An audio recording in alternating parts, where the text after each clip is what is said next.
course. And we know that Newton's theory also stated that every action is equal in opposite direction.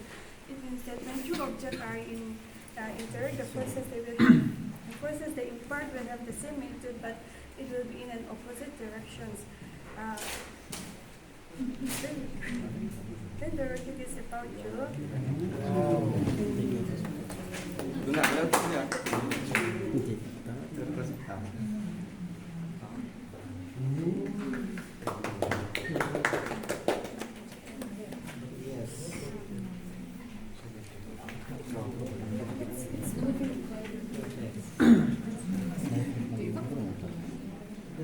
Right?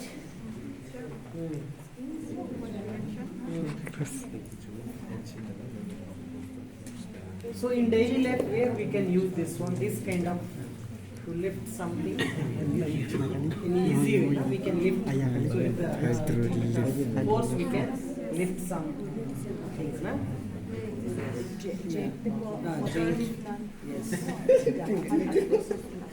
Some daily life uses of science. Yeah, rocket itself. If you want to lift